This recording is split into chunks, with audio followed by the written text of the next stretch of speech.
Welcome to drivenmavens.com. My name is Arvin, and we're going to continue on with dynamic sketching, 3-minute sketch number 2. So let's go. I'm going to start off here with my ellipses. I'm going to just position my front ellipse. You can just see the very light line that shows the minor axis. And then I'm going to be putting the rear here, the rear wheel as well. I'm using a brush. I'm using Painter 12. And I'm using a tool called the acrylic brush, believe it or not. I never thought I'd use acrylic brushes, but this is really fun, at least a sketch, that is. But for some reason it just has that really cool line weight that I'm looking for, at least for this exercise. I kind of switch back and forth between the acrylic and the pencil, but I do like the acrylic for some of these very quick exercises. But this all depends on your preference. But you know, these exercises are really meant for you to practice these exercises using paper, pencil, ballpoint pen, doesn't matter. But the objective here for 3 minutes is to lay down as much detail work as you can, getting your foundation in, getting your perspective lines in, and working with that.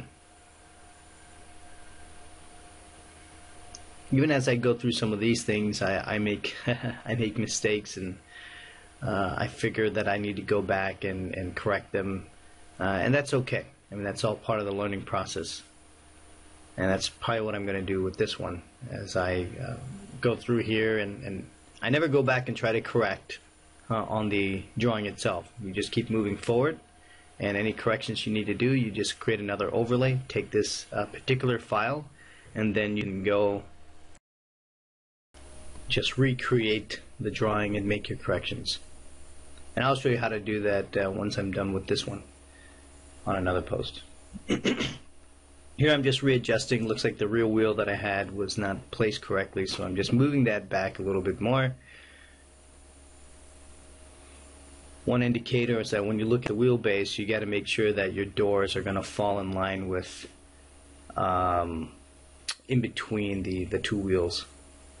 Doesn't have to be. Sometimes you can have the rear portion of the door overlap with the wheel.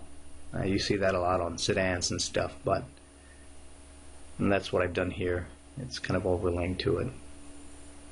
One thing that I've noticed as I go through this tutorial is I am seeing that I've created this car a little bit too narrow.